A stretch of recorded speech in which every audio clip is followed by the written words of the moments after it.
Publisher's note. Some notes have been on and events where their significance is not apparent from the text and is important for an eye understanding of it. Notes have not been included on such well-established figures as Bernstein, Kautsky, and Martov. Forward. The following short account does not for a moment claim to deal in any way exhaustively with the theory and practice of Lenin. It is merely an attempt, in rough outline, to show the relationship between the two, written in the belief that it is precisely this relationship which is not clearly enough in evidence, even in the minds of many communists. Not only would thorough treatment of all these problems require considerably more space than these few pages, there is also not nearly enough material available for such an account of Lenin's life work, particularly for those to whom the relevant Russian literature is only accessible in translation. The story of Lenin's life must be set in the historical framework of at least the last 30 to 40 years. Let us hope a study worthy of the task is soon available. The author of these introductory remarks is himself deeply aware of how difficult it is to write about individual problems before the totality of which they form part has been clarified, to popularize before what is to be. Popularized has been established with incontestable scholarship.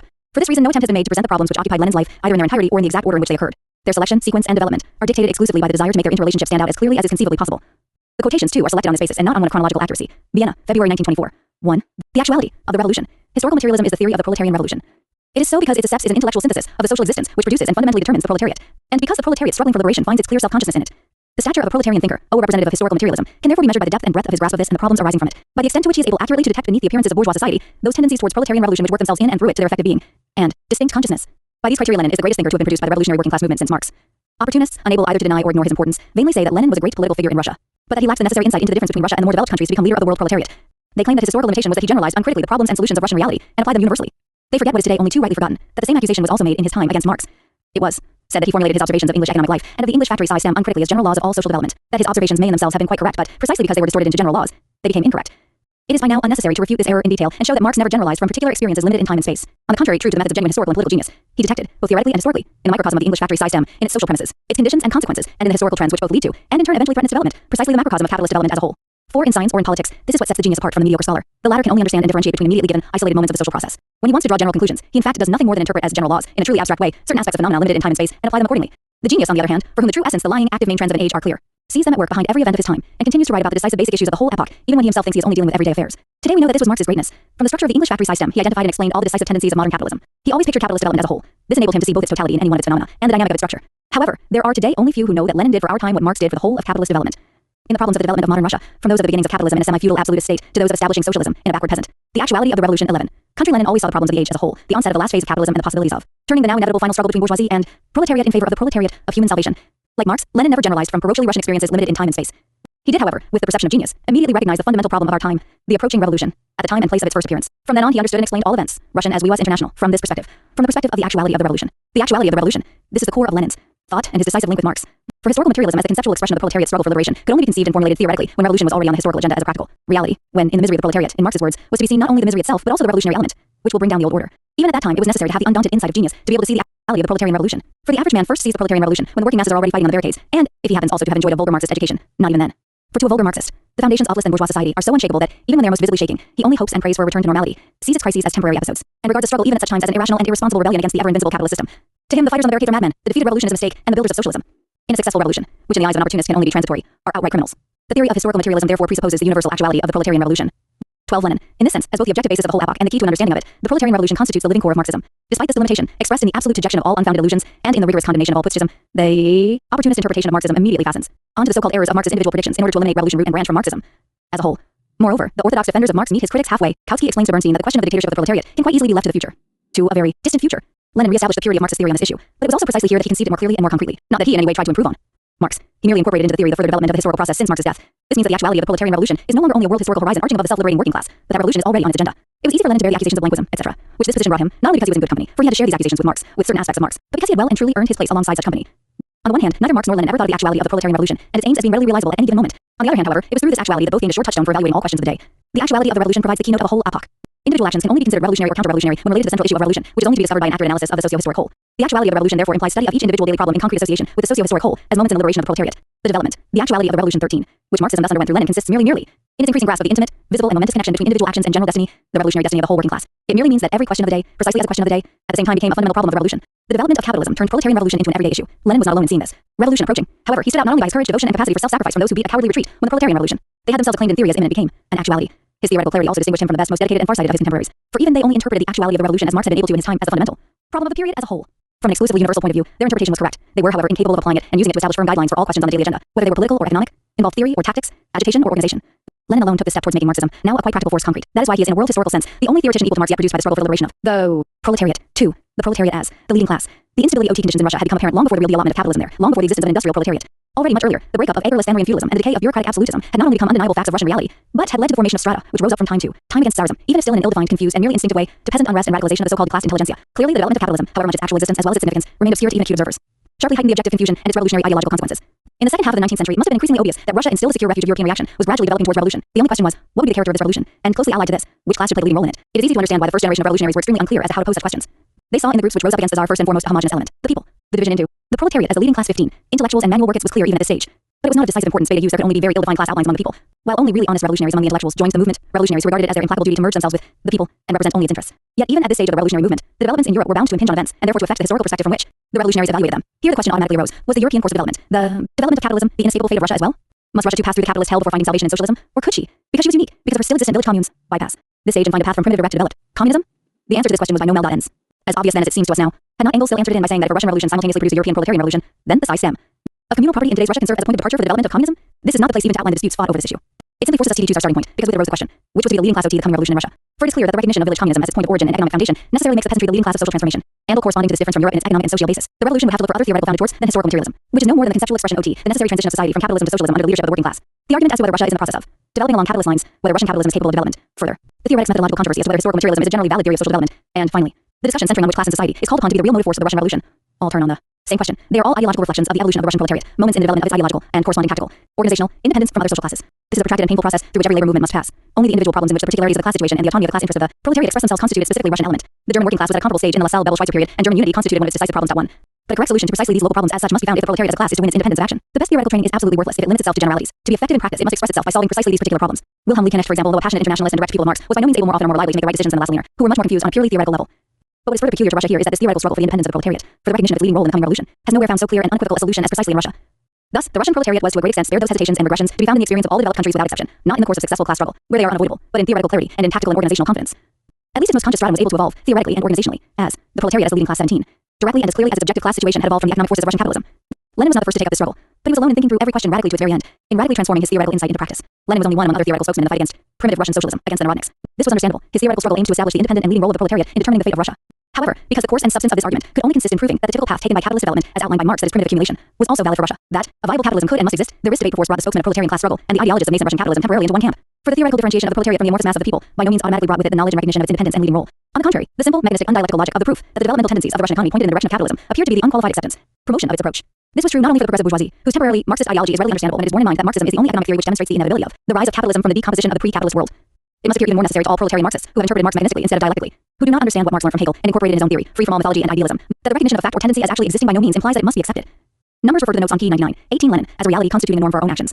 It may be the sacred duty of every genuine Marxist to face the facts squarely and without illusions, but for every Gail Newman Marxist there is always a reality more real, and therefore more important than isolated facts and tendencies, namely, the reality of the total process, the totality of social development. Hence, Lenin writes, the bourgeoisie makes it its business to promote trusts, drive women and children into the factories, subject them to corruption and suffering, condemn them to extreme poverty. We do not demand such development, we do not support it, we fight it. But how do we fight? We explain that trusts and the employment of women in industry are progressive.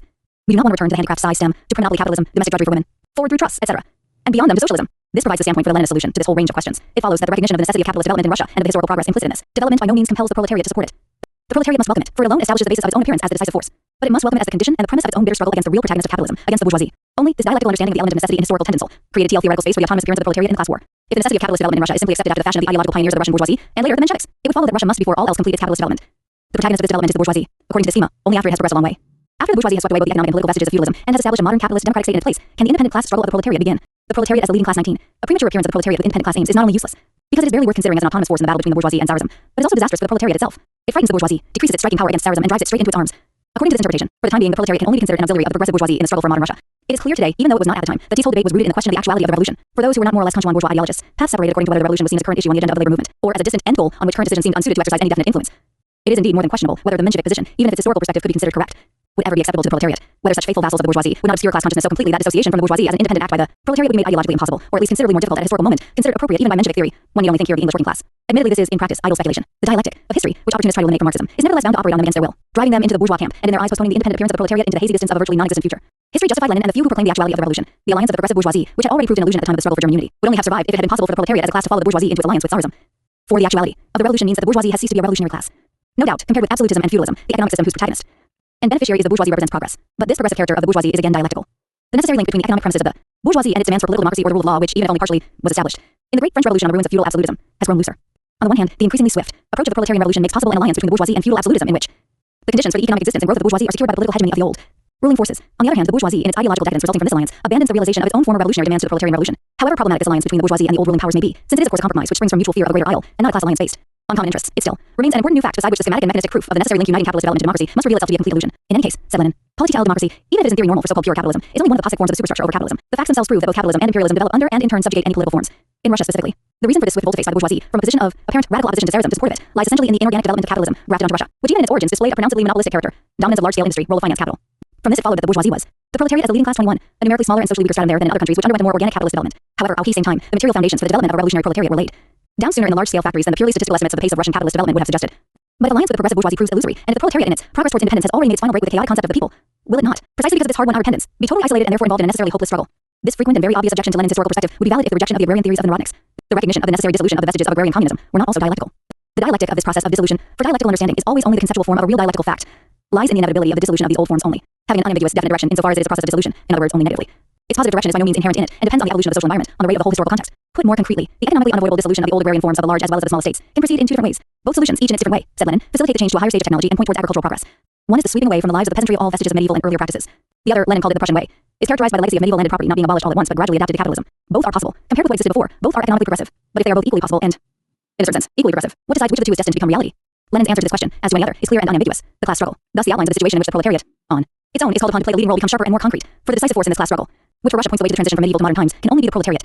The peasants, not only because of their extreme cultural backwardness, but above all because of their objective class position, are only capable of instinctive revolt against their increasingly intolerable situation. Because of their objective class position, they are doomed to remain a politically vacillating stratum, a class whose destiny is ultimately decided by the urban class struggle, the destiny of the town's large-scale industry, the state apparatus. Only this context places the decision in the hands of the proletariat. Its struggle against the bourgeoisie would at a given historical moment be less promising if the bourgeoisie succeeded in abolishing Russian agricultural feudalism in its own way. The fact that Tsarism makes this difficult is the main reason for the temporarily revolutionary, or at least the oppositional, posture of the bourgeoisie. But as long as this question remains unresolved, the elemental explosion of the enslaved and impoverished millions on the land remains a permanent possibility, an elemental explosion to which only the proletariat can give a direction. It alone can lead this mass movement to a goal of real benefit to the peasantry, and which will create the conditions in which the proletariat can take up the struggle against Tsarism with every hope of victory. Thus, Russia's socio-economic structure established the objective basis for the alliance of proletariat and peasantry. Their class aims were different. That is why the crude soldering together of their forces in the name of vague and populist concepts like the people was eventually bound to fall apart. However, it is only by joint struggle that they can realize their different aims. Thus, the old Narodnik ideas return dialectic, tally transformed in Lenin's characterization of the Russian Revolution. The vague and abstract concept of the people had the proletariat as the leading class 23 to be rejected, but only so that a revolutionary, discriminating concept of the people, the revolutionary alliance of all the oppressed, could develop from a concrete understanding of the conditions of the proletarian revolution. This was why Lenin's party justifiably considered itself the heir to the real Narodnik revolutionary tradition. But because the consciousness and ability to lead this struggle exist in objective class terms, only in the class consciousness of the proletariat, it alone can and must be the leading class of social transformation in the approaching revolution. 3. The vanguard party of the proletariat. We have seen that the proletariat's historical task is both to emancipate itself from all ideological association with other classes and to establish its own class consciousness on the basis of its unique class position and the consequent independence of its class interests. Only thus will it be capable of leading all the oppressed and exploited elements of bourgeois society in the common struggle against their economic and political oppressors. The objective basis of the leading role of the proletariat is its position within the capitalist process of production. However, it would be a mechanistic application of Marxism, and therefore a totally unhistorical illusion to conclude that a correct proletarian class consciousness, adequate to the proletariat's leading role, can gradually develop on its own, without both frictions and setbacks, as though the proletariat could gradually evolve ideologically into the revolutionary vocation, appropriate to its class. The impossibility of the economic evolution of capitalism into socialism was clearly proved by the Bernstein debates. Nevertheless, its ideological counterpart lived on uncontradicted in the minds of many honest European revolutionaries, and was, moreover, not even recognized as either a problem or a danger. That is not to say that the best among them completely ignored its existence and importance, that they did not understand that the path to the ultimate victory, the vanguard party of the proletariat 25, of the proletariat is long and passes through many defeats, and that not only material setbacks, but also ideological regressions are unavoidable on the way.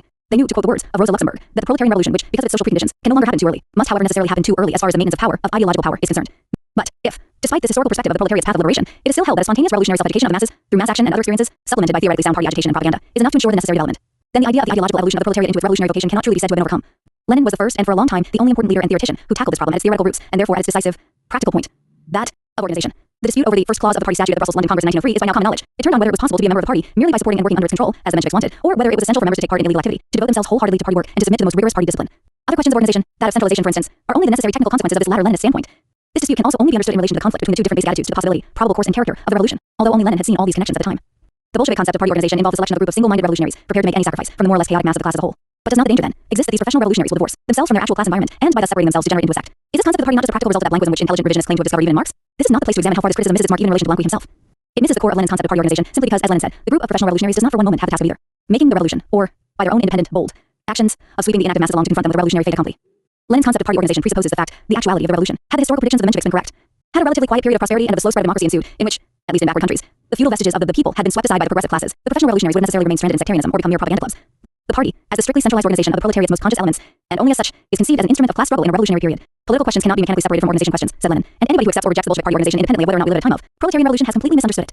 But the objection could arise from the diametrically opposite viewpoint, that it is precisely the actuality of the revolution that makes such an organization superfluous. It may have been useful to organize and unite professional revolutionaries when the revolutionary movement was at a standstill.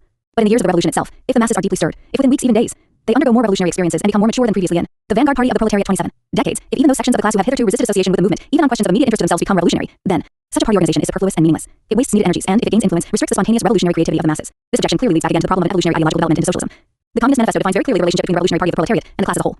The communists are distinguished from the other working class parties by this only. 1. In the national struggles of the proletarians of different countries, they point out and bring to the fore the common interests of the entire proletariat, independently of all nationality.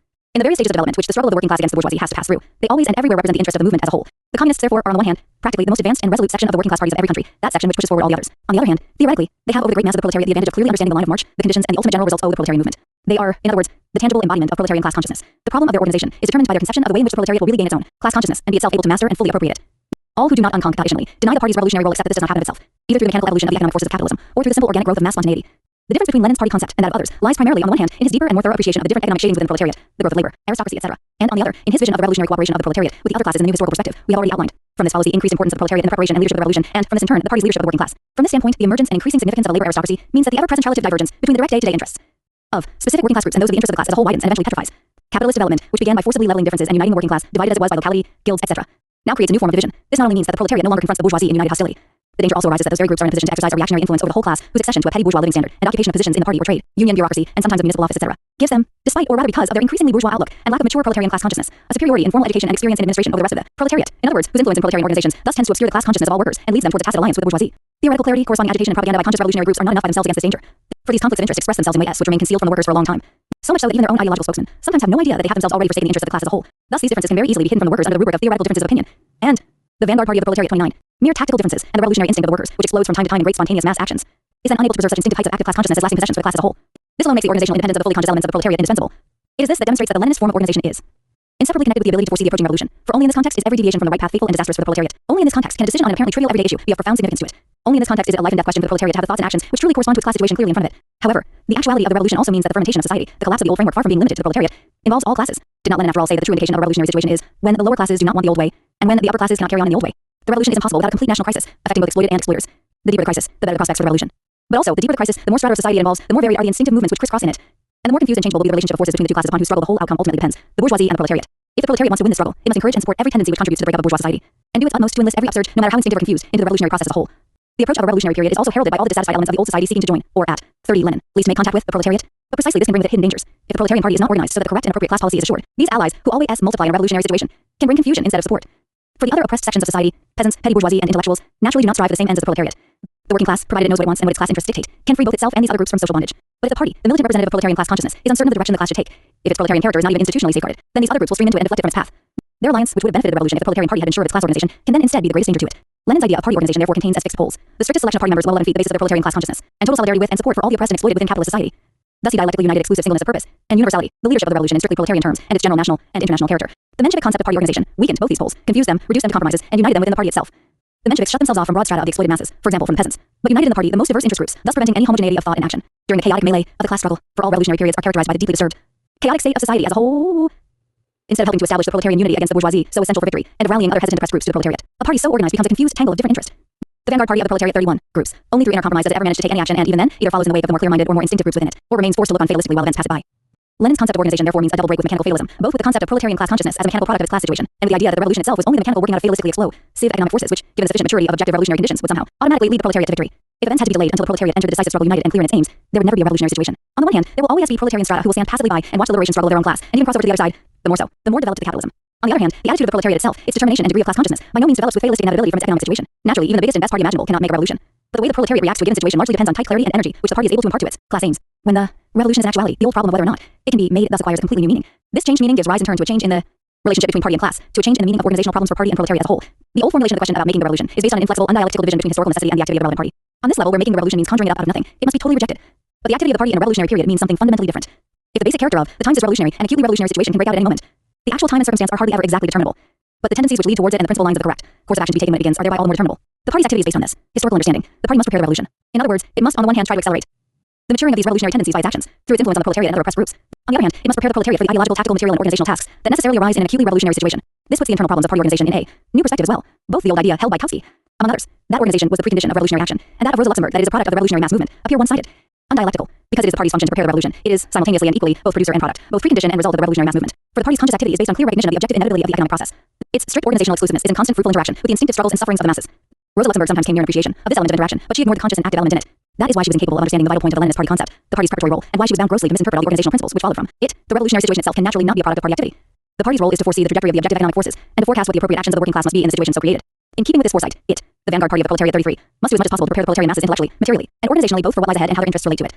However, the actual events themselves and the situations which subsequently arise from them are a result of the economic forces of capitalist production, working themselves out blindly and according to their own natural laws, though not, even then, with mechanistic fatality. For the example of the economic decay of Russian agrarian feudalism has already shown us how the process of this decay may in itself be an inevitable result of capitalist development. But its effects in class terms, the new class alignments that arise from it, by no means either depend simply on, or are therefore determinable only from this development in isolation. They are determined by their environment, in the last analysis, by the destiny of the whole society whose parts constitute this development. But within this totality, both spontaneous explosive and consciously led class actions play a decisive role. Moreover, the more disturbed a society is, the more completely its normal structure has ceased to function, the more shaken its socio-economic balance. In other words, the more revolutionary the situation, the more decisive their role will be. This means that the total development of society in the era of capitalism by no means follows a simple straight line. More often situations arise out of a combination of forces within society as a whole, in which a specific tendency can work itself through, provided the situation is correctly recognized and correspondingly evaluated. But if this chance is missed, if the right consequences are not drawn, the development of economic forces which appear to be set on a particular course by no means continues as irrevocably on it, but very often changes to its exact opposite. Imagine the situation in Russia if the Bolsheviks had not seized power in 1917 and completed the agrarian revolution. Under a capitalist regime, counter-revolutionary but modern, compared with pre-revolutionary Tsarism, a Prussian solution of the agrarian question would not have been wholly inconceivable. Only knowledge of the historical context in which the proletarian party has to act can give a real understanding of the problem of party organization, which depends on the immense world historical tasks which the period of declining capitalism places before the proletariat. The immense world historical responsibility these tasks lay on the shoulders of its conscious leaders, because the party, on the basis of its knowledge of society in its totality, represents the interests of the whole proletariat, and in doing so mediates the interests of all the oppressed, the future of mankind. It must unite within it all the contradictions in which the tasks that arise from the very heart of the social totality are expressed. We have already emphasized that the strictest selection of party members according to clarity of class consciousness and unconditional devotion to the cause of the revolution must be combined with their equal ability to merge themselves totally in the lives of the struggling and suffering masses. All efforts to fulfill the first of these demands without its corollary are bound, even where groups of good revolutionaries are concerned, to be paralyzed by sectarianism. This is the basis of the struggle Lenin led against the left, from Ossivism to the cap and beyond. For the stringency of the demands made on party members is only a way of making clear to the whole proletariat, and all strata exploited by capitalism, where their true interests lie, and of making them conscious of the true basis of their hitherto unconscious actions, vague ideology and confused feelings. But the masses can only learn through action. They can only become aware of their interests through struggle, a struggle whose socio-economic basis is constantly changing, and in which the conditions and the weapons therefore also constantly change. The vanguard party of the proletariat can only fulfill its destiny in this conflict if it is always a step in front of the struggling masses to show them the way, but only one step in front so that it always remains leader of their struggle. Its theoretical clarity is therefore only valuable if it does not stop at a general, merely theoretical level, but always culminates in the concrete analysis of a concrete situation. In other words, the vanguard party of the proletariat 35, if its theoretical correctness always only expresses the sense of the concrete situation, the party therefore must on the one hand have sufficient theoretical clarity and firmness to stay on the right course despite all the hesitations of the masses, even at the risk of temporary isolation. On the other hand, it must be so flexible and capable of learning from them that it can single out from every manifestation of the masses, however confused, the revolutionary possibilities which they have themselves remained unconscious. This degree of adjustment to the life of the masses is impossible without the strictest party discipline. If the party is not capable of immediately adjusting its interpretation to the ever-changing situation, it lags behind, follows instead of leads, loses contact with the masses, and disintegrates. Party organization must therefore be of the utmost severity and rigor in order to put its ability to adjust into practice immediately, if necessary. At the same time, however, this means that the demand for flexibility must also be continuously applied to the party organization itself. A particular form of organization, useful in particular circumstances for particular purposes, can be an actual hindrance when the conditions of struggle change. For it is of the essence of history always to create the new, which cannot be forecast by any infallible theory. It is through struggle that the new element must be recognized and consciously brought to light from its first embryonic appearance. In no sense is it the party's role to impose any kind of abstract, cleverly devised tactics upon the masses. On the contrary, it must continuously learn from their struggle and their conduct of it. But it must remain active while it learns, preparing the next revolutionary undertaking. It must unite the spontaneous discoveries of the masses, which originate in their correct class instincts, with the totality of the revolutionary struggle, and bring them to consciousness. In Marx's words, it must explain their own actions to the masses, so as not only to preserve the continuity of the proletariat's revolutionary experiences, but also consciously and actively to contribute to 36 Lenin. Therefore, their development. The party organization must adapt itself to become an instrument both of its totality and of the actions which result from it. When it fails to do this, it will sabotage developments which it has not understood and therefore not bolstered. In theory, an organization are disastrous for the party. For as Lenin said, every new form of struggle which brings new perils and sacrifices inevitably disorganizes an organization ill prepared for the new form of struggle. It is the party's task to pursue its necessary path openly and consciously, above all in relation to itself, so that it may transform itself before the danger of disorganization becomes acute, and by this transformation promote the transformation and advance of the masses. For tactics and organization are only two sides of an indivisible whole. Real results can only be achieved in both at once. For this to happen, the party must be consistent and flexible in adhering stubbornly to its principles, and simultaneously holding itself open to each new daily development. Neither tactically nor organizationally can anything be either good or bad in itself. Only its relation to the whole, to the fate of the proletarian revolution, makes a thought, a policy decision, etc., right or wrong. That is why, for example, out of the first Russian Revolution of 1905, Lenin fought relentlessly both against those who wanted to abandon an allegedly useless and sectarian legality, and those who devoted themselves unreservedly to it, rejecting the possibilities available to them under legality. Why he had the same angry contempt both for surrender to parliamentarism and for principled anti-parliamentarism. Lenin not only never became a political utopian, he also never had any illusions about the human material around him. We want, he said in the first heroic period of the victorious proletarian revolution, to socialism with people weird as they were under capitalism, have been distorted and corrupted, but also steeled for battle by it. The immense demands which Lenin's concept of party organization made upon professional revolutionaries were not in themselves utopian, nor did they naturally have much connection with the vanguard party of the proletariat 37th, the superficiality of ordinary life. They were not concerned with the immediate facts. They went beyond mere empiricism. Lenin's concept of organization is in itself dialectical. It is both the product of and a conscious contributor to historical development insofar as it too is simultaneously product and producer of itself. Men themselves build a party. A high degree of class consciousness and devotion is required in order to want and to be capable of working in a party organization at all. However, only by being so organized and by working through a party can men become real professional revolutionaries. The individual Jacobin who joins the revolutionary class can shape and clarify its actions through his determination, militancy, knowledge, and enthusiasm. But the social existence of the class and its resulting class consciousness must always determine the content and trajectory of his actions, which are not undertaken by him on behalf of the class, but are the culmination of class activity itself. The party called upon to lead the proletarian revolution is not born ready-made into its leading role. It too is not, but is becoming. And the process of fruitful interaction between party and class repeats itself, albeit differently, in the relationship between the party and its members. For as Marx said in his thesis on Feuerbach, the materialist doctrine concerning the changing of circumstances in education forgets that circumstances are changed by men, and that the educator must himself be educated. The Leninist party concept represents the most radical break with the mechanistic and fatalistic vulgarization of Marxism. It is, on the contrary, the practical realization both of its genuine essence and its deepest intent. The philosophers have only interpreted the world in a different way. The point, however, is to change it. 4. Imperialism, world war, and civil war. But have we entered the period of decisive revolutionary struggles? Has the moment already come when the proletariat, on pain of its own destruction, is forced to take up its task of changing the world? For it is clear that even the most mature proletarian ideology or organization is unable to bring about such a crisis unless its maturity and militancy is a result of the objective socio-economic world situation itself, pressing for a solution. Nor can a single isolated event, regardless of whether it is a victory or a defeat, possibly decide this. It is even impossible to say whether such an event is either a victory or a defeat. Only in relation to the totality of socio-historic development can it be termed either one or the other in a world historical sense. This is why the dispute, which broke out during the actual course of the first revolution and reached its climax after its defeat in Russian social democrat circles, then both Menshevik and Bolshevik, as to whether the correct parallel was with the situation in 1847 before the decisive revolution or 1848 after its defeat, inevitably extends beyond the Russian context in the narrow sense. It can only be resolved when the question of the fundamental character of our time is resolved. The more limited, specifically Russian question, as to whether the 1905 revolution was bourgeois or proletarian and whether the proletarian revolutionary position taken by the workers, imperialism, world war, and civil war 39 was correct or mistaken can only be answered in this context. be sure, the very fact that the question was raised with such vigor indicates where the answer lies. For outside Russia, too, the division between left and right within the labor movement increasingly begins to take the form of a debate about the general character of the times, a debate about whether specific, increasingly manifest economic phenomena, concentration of capital, growing importance of big banks, colonization, mark only quantitative changes within normal capitalist development, or whether it is possible to deduce from them the approach of a new capitalist epoch, that of imperialism. Whether the increasingly frequent wars, Boer War, Spanish-American War, Russo-Japanese War, following as they do a relatively peaceful period, are to be regarded as accidents or episodes, or whether they are to be seen as the first signs of a period of even greater confrontations. And finally, if all this indicates that the development of capitalism has entered a new phase, whether the old forms of proletarian struggle are sufficient to express the proletariat's class interests under the new conditions, are therefore those new forms of proletarian class struggle which developed before and during the first Russian Revolution, the mass strike, armed uprising, phenomena of only local particular significance, mistakes even, or aberrations, or should they be regarded as the first spontaneous attempts by the masses, on the basis of their correct class instincts, to adjust their actions to the world situation? Lenin's practical answer to the interconnected complex of these questions is well known. It found its clearest expression immediately after the defeat of the first revolution, at a time when Menshevik lamentations about the mistakes of the Russian workers in going too far had not yet died away. Lenin then took up the struggle at the Stuttgart Congress to make the Second International adopt a clear, strong stand against the directly threatening danger of an imperialist world war, and to pose the question, what could be done to prevent such a war? The Lenin-Luxemburg Amendment was accepted in Stuttgart and later ratified at the Copenhagen and Basel Congresses. The danger of an approaching world war and the necessity for the proletariat to conduct a revolutionary struggle against it were thus officially admitted by the Second International. So Lenin apparently by no means stood alone on this issue. Neither was he alone in recognizing imperialism economically as a new phase of capitalism. The whole left and even parts of the center in the height of the Second International recognized the economic roots of imperialism. Hilferding tried to provide a new economic theory for the new phenomena, and Rosa Luxemburg went even further and succeeded in representing the entire economic system of imperialism as an inevitable consequence of the process of the reproduction of capital, incorporating imperialism organically into the theory of historical materialism, thus giving the theory of capitalist collapse a concrete economic foundation. Yet it was no mere chance that, in August and for a long time thereafter, Lenin stood quite alone in his attitude to the world war. Much less can it be explained psychologically or morally by arguing that perhaps many others who had earlier made an equally correct assessment of imperialism had now become hesitant out of cowardice. On the contrary, the different attitudes of the various socialist currents in 1914 were the direct, logical consequences of their theoretical, tactical, and other positions. Up till then, in an apparent paradox, the Leninist concept of imperialism is both a significant theoretical achievement and contains as economic theory little that is really new. It is partly based on Hilferding and purely as economics, by no means bears comparison in depth and sweep with Rosa Luxemburg's admirable extension of Marx's theory of capitalist reproduction. Lenin's superiority, and this is an unparalleled theoretical achievement, consists in his concrete articulation of the economic theory of imperialism with every political problem of the present epoch, thereby making the economics of the new phase a guideline for all concrete action in the resultant decisive conjuncture. That is why, for example, during the war he rejected certain Polish communist ultra-left views as imperialism, World War, and Civil War 41, imperialist economism, and why his fight against Kautsky's concept of ultra-imperialism 6, which expressed hopes for a peaceful international trust, towards which World War was an accidental and not even correct path, culminates in the charge that Kautsky separates the economics of imperialism from its politics. It is true that the theory of imperialism elaborated by Rosa Luxemburg, also by Pankova and others on the left, does not suffer from economism in the narrow, real sense of the word. All of them, especially Rosa Luxemburg, stress just that moment in the economics of imperialism when it is necessarily transformed into politics. Yet this connection is not made concrete. Rosa Luxemburg demonstrates incomparably how, as a result of the process of accumulation, the transition to imperialism, as the epoch of struggle for colonial outlets, raw materials, and export of capital, has become unavoidable, how this epoch, the last stage of capitalism, bound to be one of world wars. In doing so, however, she establishes merely the theory of the epoch as a whole, the overall theory of modern imperialism. She too is unable to make the transition from this theory to the concrete demands of the day. It is impossible to establish an inevitable continuity linking the accumulation of capital with the concrete passages of the Junius brochure. She does not concretize her theoretically correct assessment of the epoch as a whole into a clear recognition view of those particular moving forces which it is. The practical task of Marx's theory to evaluate and to exploit in a revolutionary way. However, Lenin's superiority here cannot by any means be explained away by cliché references to political genius or practical ingenuity. It is far more a purely theoretical superiority in assessing the total process. For Lenin did not make a single practical decision in his whole life, which was not the rational and logical outcome of his theoretical standpoint. That the fundamental axiom of this standpoint is the demand for the concrete analysis of the concrete situation removes the issue to one of realpolitik only for those who do not think dialectically. For Marxists, the concrete analysis of the concrete situation is not the opposite of pure theory. On the contrary, it is the culmination of all genuine theory, its consummation. The point where it therefore breaks into practice.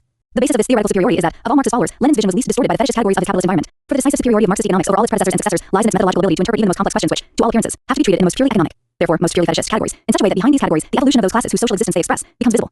Compare, for example, the difference between Marx's concept of constant and variable capital and the classical division between fixed and circulating capital. Only through this differentiation was the class structure of bourgeois society clearly revealed. The Marxist interpretation of surplus value already exposed the class stratification between bourgeoisie and proletariat. The additional concept of constant capital showed how this relationship was dynamically connected with the development of society as a whole, and at the same time exposed the struggle of the different capitalist interest groups for the division of surplus value. Lenin's theory of imperialism, unlike Rosa Luxemburg's, is less a theory of its necessary economic generation and limitations than a theory of the concrete class forces which, unleashed by imperialism, are at work within it. The theory of the concrete world situation created by imperialism. When Lenin studies the essence of monopoly capitalism, what primarily interests him is this concrete world situation and the class alignments created by it. How the world has been de facto divided up by the colonial powers. How the concentration of capital effects changes within the class stratification of bourgeoisie and proletariat, appearance of purely parasitic, rentiers, labor aristocracy, and above all how, because of its different momentum in different countries, the development of monopoly capitalism itself invalidates the temporary peaceful distribution of spheres of interest and other compromises. Imperialism, World War and Civil War 43, and drives it to conflicts which can only be resolved by force, in other words, by war. Because the essence of imperialism is monopoly capitalism, and its war is the inevitable development and expression of this trend to still greater concentration and to absolute monopoly. The relation of social groups within capitalist society to war emerges very clearly. The idea, a la Kautsky, that sections of the bourgeoisie, not directly interested in imperialism, who are even defrauded by it, can be mobilized against it, shows itself to be naive self-deception. Monopoly development sweeps the whole of the bourgeoisie along with it. What is more, it finds support not only in the inherently vacillating petty bourgeoisie, but even, albeit temporarily, among sections of the proletariat. However, the faint-hearted are wrong in thinking that, because of its unqualified rejection of imperialism, the revolutionary proletariat becomes socially isolated. The development of capitalist society is always inconsistent, always contradictory. Monopoly capitalism creates a real world economy for the first time in history. It follows that its war, imperialist war, is the first world war in the strictest sense of the term. This means, above all, that for the first time in history, the nations oppressed and exploited by capitalism no longer fight isolated wars against their oppressors, but are swept up as a whole into the maelstrom of the world war. In its developed form, capitalist exploitation does not just criminally exploit the colonial peoples as it did at its outset. It simultaneously transforms their whole social structure and draws them into the capitalist system. Naturally, this only happens in the course of the search for greater exploitation, export of capital, etc. It results in the establishment of the basis of an indigenous bourgeois development in the colonies, naturally looked upon with ill favor by imperialism, of which the inevitable ideological consequence is the onset of the struggle for national independence. This whole process is intensified still further because imperialist war mobilizes all available human resources in the imperialist countries, while it simultaneously drives the colonial people actively into the fighting and speeds up the development of their industries. In other words, accelerates the process of national struggle both economically and ideologically. But the position of the colonial peoples is only an extreme form of the relationship between monopoly capitalism and those normally exploited by it. The historical transition from one epoch to another is never mechanical. A particular mode of production does not develop and play a historic role only when the mode superseded by it has already everywhere completed the social transformations appropriate to it. The modes of production and the corresponding social forms and class stratifications, which succeed and supersede one another, tend in fact to appear in history much more as intersecting and opposing forces. In this way, developments which seem to be invariable in the abstract, for instance, the transition from feudalism to capitalism, acquire an entirely different relationship to the socio-historic whole because of the totally changed historical milieu in which they take place, and accordingly take on a completely new function and significance in their own right. Emergent capitalism appeared as an important factor in the formation of European nations. After profound revolutionary struggles, it transformed the chaos of small medieval feudal governments into great nations in the most capitalistically developed part of Europe.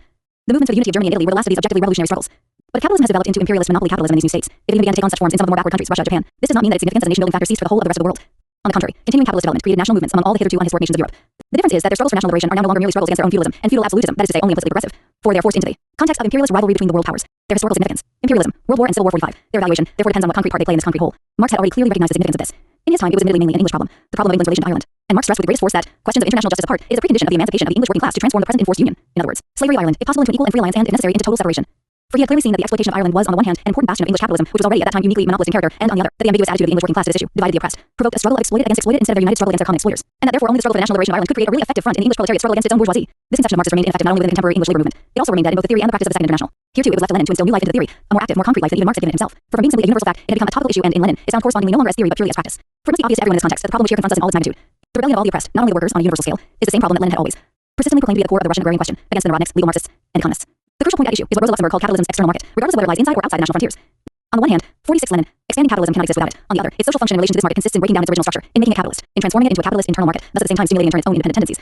So here too the relationship is dialectical, but Rosa Luxemburg did not find the path from this correct and broad historical perspective to the concrete solutions of the concrete quests raised by the World War. It remained for her an historical perspective, an accurate and broadly conceived characterization of the whole epoch, but of it only as a whole. It was left to Lenin to make the step from theory to practice, a step which is simultaneously, and this should never be forgotten, a theoretical advance. For it is a step from the abstract to the concrete. This transition to the concrete from the abstract correct assessment of actual historical reality, on the basis of the proven general revolutionary character of the whole imperialist epoch, culminates in the question of the specific character of the revolution. One of Marx's greatest theoretical achievements was to distinguish clearly between bourgeois and proletarian revolution. This distinction was of the utmost practical and tactical importance in view of the immature self-delusions of his contemporaries, for it offered the only methodological instrument for recognizing the genuinely proletarian revolutionary elements within the general revolutionary movements of the time. In vulgar Marxism, this distinction is, however, paralyzed into a mechanistic separation, or opportunists. The practical consequence of this separation is the schematic generalization of the empirically correct observation that practically every modern revolution begins as a bourgeois revolution, however many proletarian actions or demands may arise within it.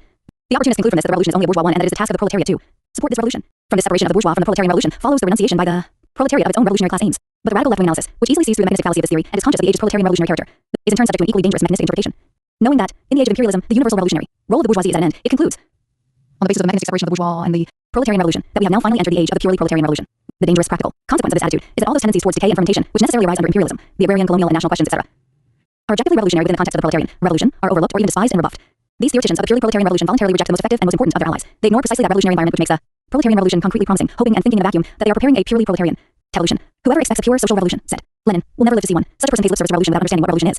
For the real revolution is the dialectical transformation of the bourgeois revolution into the proletarian revolution. The undeniable historical fact that the class which led or was the beneficiary of the great bourgeois revolutions of the past becomes objectively counter-revolutionary does not mean that those objective problems on which its revolution turned have found their social solutions, that those strata of society who were vitally interested in the revolutionary solution of these problems have been satisfied. On the contrary, the bourgeoisie's recourse to counter-revolution indicates not only its hostility towards the proletariat, but at the same time the renunciation of its own revolutionary traditions. It abandons the inheritance of its revolutionary past to the proletariat. From now on, the proletariat is the only class capable of taking the bourgeois revolution to its logical conclusion. In other words, the remaining and relative demands of the bourgeois revolution can only be realized within the framework of the proletarian revolution. And the consistent realization of these demands necessarily leads to a proletarian revolution. Thus, the proletarian revolution now means at one and the same time the realization and the supersession of the bourgeois revolution. The correct appreciation of this situation opens up an immense perspective of the chances and possible life of the proletarian revolution. At the same time, however, it makes heavy demands on the revolutionary proletariat and its leading party. For to achieve this dialectical transition, the proletariat must not only have the right insight into the right context, but must in practice overcome all its own petty bourgeois tendencies and habits of thought. For instance, national prejudice, which have hitherto prevented such insight. Overcoming its own limitations, the proletariat must rise to the leadership of all the oppressed. The oppressed nations struggle for national independence is an undertaking of the greatest revolutionary self-education, both for the proletariat of the oppressing nation, which overcomes its own nationalism by fighting for the full national independence of another people, and for the proletariat of the oppressed nation, which in its turn transcends its own nationalism by raising the corresponding slogan of federalism, of international proletarian solidarity. For as Lenin says, the proletariat struggles for socialism and against its own weaknesses. The struggle for the revolution, the exploitation of objective opportunities in the world situation, and the internal struggle for the maturity of its own revolutionary class consciousness are inseparable elements of one and the same dialectical process. Imperialist war therefore creates allies for the proletariat everywhere provided it takes for the revolutionary struggle against the bourgeoisie, but it remains unconscious of its position, and the task confronting it, the war forces the proletariat to disastrous self-emasculation in the wake of the bourgeoisie. Imperialist war creates a world situation in which the proletariat can become the real leader of all the oppressed and exploited, and imperialism, World War and Civil War 49, in which its struggle for liberation can become the signal and signpost for the liberation of all those under the capitalist yoke. At the same time, however, it creates a world situation in which millions and millions of proletarians must murder each other with the most refined cruelty in order to strengthen and extend the monopoly of their exploiters. Which of these two fates is to be that of the proletariat depends upon its insight into its own historical situation upon its class consciousness. For men make their own history, although not in circumstances chosen by themselves, but in circumstances directly encountered, given, and transmitted from the past. So the choice is not whether the proletariat will or will not struggle, but in whose interest it should struggle, its own or that of the bourgeoisie. The question history places before the proletariat is not to choose between war and peace, but between imperialist war and war. Against this war, civil war. The necessity of civil war in the proletariat's defense against imperialist war originates, like all proletarian forms of struggle, in the conditions of struggle imposed upon it by the development of capitalist production in bourgeois society. The activity and correct theoretical foresight of the party only endows the proletariat with the power of resistance, or attack which, because of the existing class alignments, it already objectively possesses, but is unable to raise to the level of the possibilities before it, owing to theoretical or organizational immaturity. Thus, even before the imperialist war, the mass strike appeared as the spontaneous reaction of the proletariat to the imperialist stage of capitalism, and the connection between the two which the right and center of the Second International did their best to conceal, gradually became the common theoretical property of the radical wing. But here too Lenin was alone in realizing, as early as 1905, that the mass strike was an insufficient weapon for the decisive struggle. By evaluating the Moscow uprising, despite its defeat, as a vital phase in the struggle, and by attempting to establish its concrete elements, in contrast to Plekhanov, who thought that there should have been no resort to arms, Lenin already laid down in theory the necessary tactics of the proletariat in the World War. For the imperialist stage of capitalism, particularly its climax in World War, shows that capitalism has entered the crucial phase when its very existence is in balance with the correct instinct of an habitual ruling class, conscious that the real social basis of its authority narrows as the extent of its rule grows and its power apparatus increases. The bourgeoisie makes the most energetic efforts both to broaden this basis, alignment of the middle class behind it, corruption of the labor aristocracy, etc., and to defeat its chief enemies decisively before they have organized for real resistance. Thus, it is everywhere the bourgeoisie which abolishes peaceful means of conducting the class struggle on the temporary, if highly problematic functioning of which the whole theory of revisionism was based, and which prefers more energetic weapons. One need only consider the situation in America. The bourgeoisie increasingly succeeds in seizing control of the state apparatus, in identifying itself so completely with it that even demands of the working class which appear only to be economic are increasingly blocked by it. Thus, if only to prevent the deterioration of their economic condition and the loss of vantage points already gained, the workers are compelled to take up the struggle against state power. In other words, though unconsciously, the struggle for state power. This forces the proletariat into using the tactics of the mass strike, in the course of which, for fear of revolution, the opportunists are always intent on getting up positions already gained, rather than on drawing the revolutionary conclusions from the situation. But the mass strike is by its very nature an objectively revolutionary weapon. Every mass strike creates a revolutionary situation in which the bourgeoisie, supported by its state apparatus, takes the necessary steps against it wherever possible. The proletariat is powerless against such measures. The weapon of the mass strike is also bound to fail against them if the proletariat faced with the aims of the bourgeoisie does not also take to arms. This means that it must try and equip itself. Disorganize the army of the bourgeoisie, which of course consists mainly of imperialism, World War, and Civil War 51, workers and peasants, and turn the weapons of the bourgeoisie against the bourgeoisie. The 1905 revolution offered many examples of correct class instinct, but only of instinct in this respect. Imperialist war means the sharpening of this situation to its utmost extremity. The bourgeoisie confronts the proletariat with a choice: either to kill its class comrades in other countries for the monopolistic interests of the bourgeoisie and die for these interests, or to overthrow the rule of the bourgeoisie by force. All other methods of struggle against this wholesale assault are powerless, all without exception, which smash themselves against the military apparatus of the imperialist states. If the proletariat wants to escape this ultimate onslaught, it must therefore itself take up arms against this apparatus and undermine it from within. Turn the weapons the bourgeoisie was forced to give to the people against the bourgeoisie itself, and use them to destroy imperialism. So here too there is nothing theoretically in the least unprecedented. On the contrary, the core of the situation lies in the class relationship between bourgeoisie and proletariat. War is, as Clausewitz defined it, only the continuation of politics, but it is so in all respects. In other words, it is not only in foreign affairs that war is merely the ultimate and most active culmination of a policy which a country has hitherto followed peacefully for the internal class relations of a country as well, and of the whole world. It only marks the intensification and ultimate climax of those tendencies which were already at work within society in peacetime. Therefore, war by no means creates a totally new situation, either for a country or for a class within a nation. What is new about it is merely that the unprecedented quantitative intensification of all problems involves a qualitative change, and for this, and only for this, reason creates a new situation. Socio-economically, war is therefore only a stage in the imperialist development of capitalism. It is thus also necessarily only a stage in the class struggle of the proletariat against the bourgeoisie. The Leninist theory of imperialism is significant, because Lenin alone established this relationship between world war and historical development as a whole with theoretical consistency, and clearly proved it on the basis of concrete problems posed by the war. But because historical materialism is the theory of proletarian class struggle, the establishment of this relationship would have remained incomplete if the theory of imperialism had not simultaneously become a theory of the different currents within the working class movement in the age of imperialism. It was not only a question of seeing clearly what action was in the interest of the proletariat in the new world situation created by the war, but also of theoretically demonstrating the basis of the other proletarian attitudes to imperialism and its war. What social modifications within the proletariat gave these theories sufficient following for them to become political currents? Above all, it was necessary to show that these different currents did exist as such, to show that the social democrat attitude to the war was not the result of a momentary aberration or cowardice, but was a necessary consequence of their immediate past, that was to be understood within the context of the history of the labor movement and related to previous differences of opinion within the social democratic party, revisionism, etc. Yet, although this idea should come naturally to Marxist methodology, see the treatment of the contemporary currents in the Communist Manifesto, it only penetrated even the revolutionary wing of the movement with difficulty. Even the Rosa Luxemburg, Franz Marion International group were incapable of thinking it through and applying it consistently. It is, however, clear that any condemnation of opportunism and its attitude towards the war which fails to interpret it as an historically recognizable current in the labor movement, and which does not see its present existence as the organically developed fruit of its past, neither attains the level of a really principled Marxist discussion, nor draws from the condemnation the practical, concrete, tactical organizational conclusions necessary when the time for action comes. Imperialism, World War, and Civil War. For Lenin, and again only for Lenin, it was clear from the onset of the World War that the attitude of Scheidman, Plekhanov, or Van der Velde towards it was merely the consistent application of the principles of revisionism in the new situation. What, in short, constitutes the essence of revisionism? First, that it tries to overcome the one-sidedness of historical materialism. In other words, the interpretation of all socio-historic phenomena exclusively from the class standpoint of the proletariat. Revisionism takes the interest of society as a whole as its standpoint, but because such a collective interest has no concrete existence, for what can appear such an interest is only the temporary result of the interaction of different class forces in mutual struggle, the revisionist takes an ever-changing product of the historical process as a fixed theoretical starting point. Thus he stands things theoretically on their head as well. In practice, he is always essentially a figure of compromise. Necessarily so because of this theoretical starting point. Revisionism is always eclectic. Even at a theoretical level, it tries to blur and blunt class differences, and to make a unity of classes, an upside-down unity which only exists in its own head, the criterion for judging events. The revisionist thus in the second place condemns the dialectic, for the dialectic is no more than the conceptual expression of the fact that the development of society is in reality contradictory, and that these contradictions, class contradictions, the antagonistic character of their economic existence, etc., are the basis and kernel of all events. For insofar as society is built on class divisions, the idea of its unity can only be abstract, a perpetually transitory result of the interaction of these contradictions. But because the dialectic as a method is only the theoretical formulation of the fact that society develops by a process of contradictions, in a state of transformation from one contradiction to another, in other words in a revolutionary fashion, theoretical rejection of it necessarily means an essential break with the whole revolutionary standpoint. Because the revisionists thus, thirdly, refuse to recognize the real existence of the dialectic, with its contradictory and thereby permanently creative movement, their thought always lacks historical, concrete and creative dimensions. Their reality is subject to schematic and mechanistic, eternal fixed laws, which continuously, according to their different properties, produce the same phenomena, to which mankind is fatally subjected, as it is to natural laws. For revisionists, it is therefore enough to know these laws once and for all, in order to know what the fate of the proletariat will be. They consider it unscientific to suppose that there can be new situations not covered by these laws, or situations whose outcome depends on the will of the proletariat. Overemphasis on great men or ethics is only the inevitable obverse of this attitude. Fourth, however, these laws are seen as the laws of capitalist development, and the emphasis revisionists put on their superhistorical, timeless validity means that they regard society as a reality which cannot essentially be changed just as much as the bourgeoisie. They no longer regard bourgeois society as historically created and therefore destined to historical decline. Nor do they regard knowledge as a means of recognizing this period of decline and of working for its acceleration, but at best as a means of improving the condition of the proletariat within bourgeois society. For revisionism, all thought which points in a practical way beyond the horizons of bourgeois society is illusory and utopian. Revisionism is therefore, fifth, tied to realpolitik. It always sacrifices the genuine interest of the class as a whole, the consistent representation of which is precisely what it calls utopian, so as to represent the immediate interests of specific groups. These few remarks alone are enough to make clear that revisionism could only become a real current within the labor movement because the new development of capitalism made it temporarily possible for certain groups among the workers to obtain economic advantages from it, and because the organizational structure of the working class parties ensured these. Imperialism, World War, and Civil War 55. Groups and their intellectual representatives greater influence than the instinctively, if confusedly revolutionary broad mass of the proletariat. The common character of all opportunist currents is that they never regard events from the class standpoint of the proletariat, and therefore fall victim to an unhistorical, undialectical, and eclectic realpolitik. This is what unites their different interpretations of the war, and reveals these to be without exception the inevitable consequence of their previous opportunism. The unconditional support which the right offers the imperialist forces of its own country develops organically from the view, however qualified at the outset, which sees in the bourgeoisie the leading class in the future development of history, and assigns the proletariat the task of supporting its progressive role. And if Kautsky turns the international an instrument of peace and hence unsuitable for war, how does he differ from the Menshevik Sharabanin, who lamented after the First Russian Revolution? It is indeed hard to find a place for sensible Menshevik tactics in the midst of revolutionary action, when revolutionary aims are so near their fulfillment. Opportunism differs according to the strata of the bourgeoisie with which it tries to unite, and in whose support it attempts to enlist the proletariat. For the right, this can be with heavy industry and finance capital. In this case, imperialism will be unconditionally accepted as necessary. The proletariat is supposed to find the fulfillment of its own interests actually in imperialist war, in grandeur, in its own nation's victory. Or union can be sought with those bourgeois who feel that they have been pushed into a position of secondary importance, although forced to collaborate with imperialism. Necessarily supporters of it in practice, they yet complain about its pressure, and wish events would take a different turn, and therefore long for peace, free trade, and a return to normal conditions as soon as possible. Such elements are naturally never in a position to emerge as active opponents of imperialism. Indeed, they merely conduct an unsuccessful campaign for their share of its booty, some sections of light industry, as Lenin, and the petty bourgeoisie come into this category. To them, imperialism is an accident. They try to work towards a pacifist solution and to blunt its contradictions. The proletariat too, whom the center of the Social Democratic Party wants to make the adherents of this stratum, is not supposed to fight actively against the war, although not to do so means in practice taking a part in it, but merely to preach the necessity of a just peace, etc. The International is the organizational expression of the common interests of the whole world's proletariat. The moment it is accepted in theory that workers can fight workers in the service of the bourgeoisie, the International in practice ceases to exist. The moment it can no longer be concealed that this bloody struggle of worker against worker for the sake of the rival imperialist powers is an inevitable consequence of the past attitude of decisive sections within the International, there can be no more talk of rebuilding it, of its being brought back onto the right path, or of its restoration. The recognition of opportunism as current within the International means that opportunism is the class enemy of the proletariat within its own camp. The removal of opportunists from the labor movement is therefore the first essential prerequisite of the successful start of the struggle against the bourgeoisie. It is therefore of paramount importance for the preparation of the proletarian revolution to free workers intellectually and organizationally from this ruinous influence.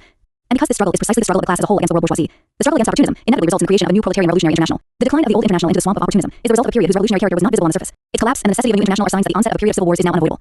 This does not by any means signify that every day from now on should be spent fighting on the barricades, but it does mean that the necessity to do so can. Imperialism, World War, and Civil War 57 arise immediately, any day.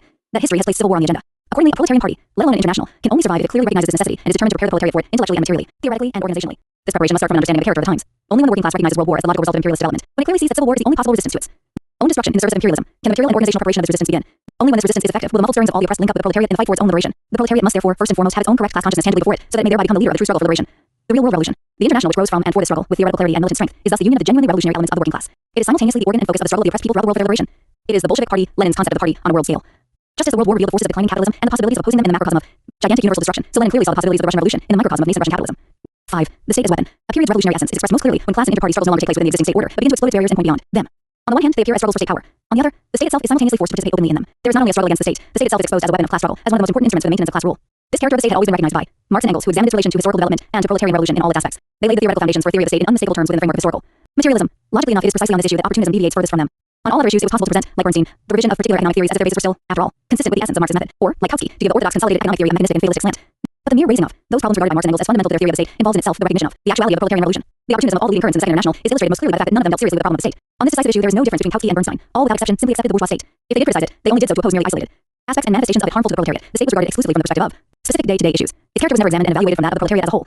The revolutionary injury and confusion of the left wing of the Second International is also shown in its equal incapacity to clarify the problem of the state. It went at times as far as dealing with the problem of revolution, of fighting against the state, but it was unable concretely to formulate the problem of the state itself even at a purely theoretical level, let alone point out its concrete practical consequences in historical reality. Here again, Lenin was alone in regaining the theoretical heights of Marx's conception. The clarity of the proletarian revolutionary attitude to the state. Had he done no more than this, his would have been a theoretical achievement of a high order. But for him, this revival of Marx's theory of the state was neither a philological rediscovery of the original teaching, nor a philosophical systematization of its genuine principles. As always with Lenin, it was the extension of theory into concrete, its concretization in everyday practice. Lenin realized that the question of the state was now one of the struggling proletariat's immediate tasks, and represented it as such. In doing this, he had already taken a step towards making it concrete. Here we merely signify the importance of his even raising the question. Prior to him, the historical materialist theory of the state, brilliantly clear though it was only understood as a general theory, as an historical, economic, or philosophical explanation of the state. Hence, it was objectively possible for opportunists to obscure it. Marx and Engels derived the real evolution of the proletarian idea of the state from the concrete revolutionary events of their time, for instance, the commune, and they were quick to point out those mistakes to which false theories of the state give rise in the course of the proletarian struggle. See the critique of the Gotha program. Yet even their immediate followers, the outstanding socialist leaders of the time, failed to understand the relationship between the problem of the state and their own daily activity. The theoretical genius of Marx and Engels was needed to articulate with the minor everyday struggles what was in this context actual in only a universal sense. The proletariat itself was obviously even less in a position to make the organic connection between the central problem and the apparently immediate problems of its own daily struggles. The problem of the state therefore came increasingly to be seen as merely related to the final goal, whose realization was to be left to the future. Only with Lenin did this future become present in the theoretical sense as well. But only if the problem of the state is recognized as immediate is it possible for the proletariat to achieve a correct greater than approach to the capitalist state and no longer regard it as its unalterable natural environment and the only possible social order for its present existence. Only such an attitude to the bourgeois state gives the proletariat theoretical freedom towards it and makes its attitude towards it a purely tactical question. For instance, it is immediately apparent that both the tactics of legality at any price and those of romantic illegality conceal an equal lack of theoretical freedom towards the bourgeois state, which is then not seen as a bourgeois instrument of class struggle to be reckoned with as a real power factor, and only as such, respect for which must be reduced to a question of mere expediency. But the Leninist analysis of the state as a weapon of class struggle renders the question still more concrete. Not only are the immediately practical, tactical, or ideological consequences of correct historical knowledge of the bourgeois state made explicit, but the outlines of the proletarian state appear concretely and organically related to the other methods of the state as weapon. 61. Struggle adopted by the proletariat. The traditional division of labor within the working class movement, party trade union, CO operative, is now shown to be inadequate for the present revolutionary struggle of the proletariat. It is necessary to create organs which are able to include the whole proletariat, together with all those exploited under capitalism, peasants and soldiers, in one great mass and lead them into battle. These organs, Soviets, are within bourgeois society, already essentially weapons of the proletariat organizing itself as a class.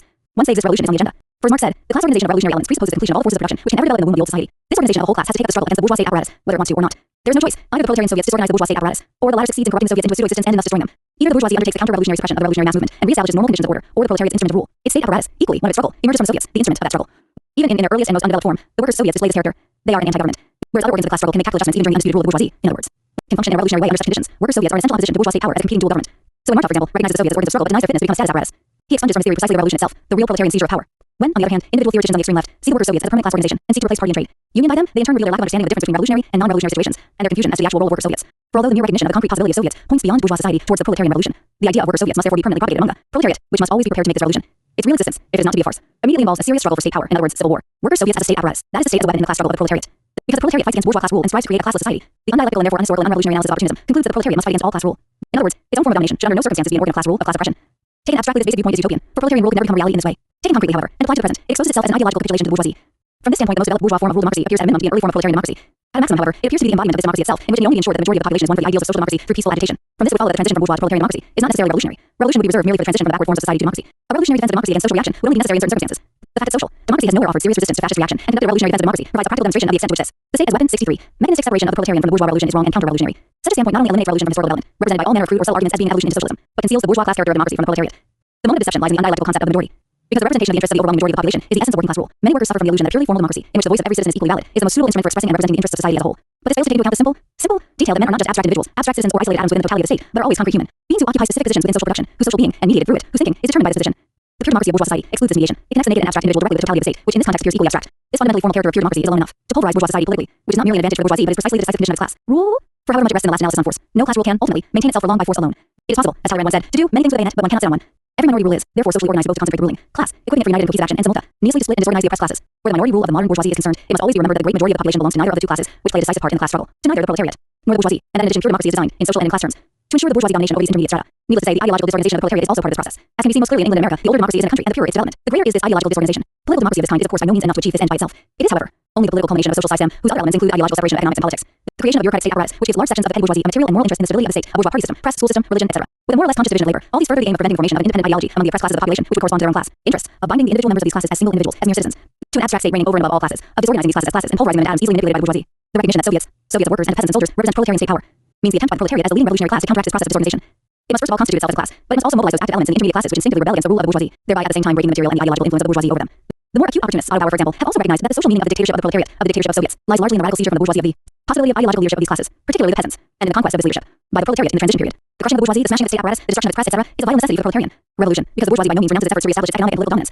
After its initial defeats in the struggle for state power, and for a long time still remains the more powerful class, even under the new conditions of class struggle which result. With the help of the Soviet system constituting the state, the proletariat therefore conducts the same struggle against capitalist power which it earlier waged for state power. It must destroy the bourgeoisie economically, isolate it politically, and undermine and overthrow it ideologically. But at the same time, it must lead to freedom all the other strata of society it has torn from bourgeois leadership. In other words, it is not enough for the proletariat to fight objectively for the interests of the other exploited strata. Its state must also serve to overcome by education the inertia and the fragmentation of these strata, and to train them for active and independent participation in the life of the state. One of the noblest functions of the Soviet system is to bind together those moments of social life which capitalism fragments. Where this fragmentation lies merely in the consciousness of the oppressed classes, they must be made aware of the unity of these moments. The Soviet system, for example, always establishes the indivisible unity of economics and politics by relating the concrete existence of men, their immediate daily interests, etc. To the essential questions of society as a whole, it also establishes unity in objective reality, where bourgeois class interests create the division of labor. Above all, the unity of the power apparatuses, army, police, government, the law, etc., and the people. For the armed peasants and workers and embodiments of state power are simultaneously the products of the struggle of the Soviets and the precondition of their existence. Everywhere, the Soviet system does its utmost to relate human activity to general questions concerning the state, the economy, culture, etc., while fighting to ensure that the regulation of all such questions does not become the privilege of an exclusive bureaucratic group remote from social life as a whole, because the Soviet-sized stem, the proletarian state, makes society aware of the real connections between all moments of social life, and later objectively unites those which are as yet objectively separate town and country, for example, intellectual and manual labor, etc. It is a decisive factor in the organization of the proletariat as a class. What existed in the proletariat only as a possibility in capitalist society now becomes a living reality. The proletariat's real productive energy can only awaken after its seizure of power. But what is true of the proletariat is also true of the other oppressed strata in bourgeois society. They too can only develop in this context, though they continue to be led even in the new state. But whereas they were led under capitalism because of their inability to become conscious of their own socio-economic destruction, exploitation, and depression under the leadership of the proletariat, they can, on the contrary, not only live according to their own interests, but also develop their hitherto hidden or crippled energies. They are led only in the sense that the limits and direction of their development are determined by the proletariat in its capacity as the leading class of the revolution. Leadership over the non-proletarian intermediate strata in the proletarian state is therefore materially quite different from leadership over them in the bourgeois state. There is also an essential formal difference. The proletarian state is the first class state in history which acknowledges quite openly, unhypocritically, that it is a class state of repressive apparatus and an instrument of class struggle. This relentless honesty and lack of hypocrisy is what makes a real understanding between the proletariat and the other social strata possible in the first place. But above and beyond this, it is an extremely important means of self-education for the proletariat. For however essential it has become to awaken proletarian consciousness to the fact that the era of decisive revolutionary struggles has come, that the struggle for state power, for the leadership of society, has already broken out, it would be dangerous to allow the state as a weapon. 67. This would become an inflexible and undialectical truth. It would consequently be highly dangerous to the proletariat, having liberated itself from the ideology of pacifist class struggle and having grasped the historical significance and indispensability of force. We're now to believe that all problems of its rule could in all circumstances be settled by force. However, it would be even more dangerous if the proletariat were to imagine that, after it has seized state power, the class struggle ends or at least comes to a standstill. The proletariat must understand that the seizure of state power is only a phase of the struggle. After the struggle only becomes more violent, and it would be quite wrong to maintain that the relationship of forces shifts immediately and decisively in the proletariat's favor. Lenin never ceases to repeat that the bourgeoisie still remains the more powerful class even when the Soviet Republic is established, even after the bourgeoisie's own economic expropriation and political suppression. But the relationship of forces does shift insofar as the proletariat takes possession of a new powerful weapon of class struggle, the state. It is true that the value of this weapon, its ability to undermine, isolate, and destroy the bourgeoisie, to win over and educate the other social strata to cooperation in the workers' and peasant state, and really to organize the proletariat itself to become the leading class, by no means follows automatically merely from the seizure of state power. Nor does the state inevitably develop as an instrument of struggle merely because power has been seized. The value of the state as a weapon for the proletariat depends on what the proletariat is capable of making of it. The actuality of the revolution expresses itself in the actuality of the problem of the state for the proletariat. With this phase, the question of socialism itself at once ceases to be merely an ultimate far-off goal and confronts the proletariat as an immediate task. This tangible proximity of the realization of socialism once again involves, however, a dialectical relationship. It would be fatal for the proletariat if it were to interpret this approach of socialism in a mechanistic and utopian fashion as its realization merely through the seizure of power, capitalist expropriation, socialization, etc. Marx made an acute analysis of the transition from capitalism to socialism and pointed out the many bourgeois forms of structure which can only be abolished gradually in the course of prolonged development. Lenin also draws the dividing line against utopianism here as firmly as possible.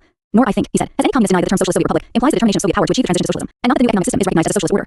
The actuality of the revolution therefore undoubtedly means that socialism is now an immediate task of the labor movement, but only in the sense that the establishment of its preconditions must now be fought for day by day, and that some of the concrete measures of its daily struggle already constitute concrete advances towards the revolution's fulfillment. It is precisely at this point, in its criticism of the relationship between Soviets and socialism, that opportunism reveals that it has finally joined the bourgeoisie and become the class enemy of the proletariat. For on the one hand, it regards all the pseudo-concessions which momentarily alarm or disorganize the bourgeoisie provisionally makes to the proletariat as real steps towards socialism. For instance, the long-defunct socialization commissions set up in Germany and Austria, and on the other hand, it mocks the Soviet Republic for not immediately producing socialism and for making a bourgeois revolution, proletarian in form and under proletarian leadership, accusations of Russia as a peasant republic, their introduction of capitalism, and so on. In both cases, it becomes clear that for opportunists of all shades, the real enemy to be fought is precisely the proletarian revolution itself.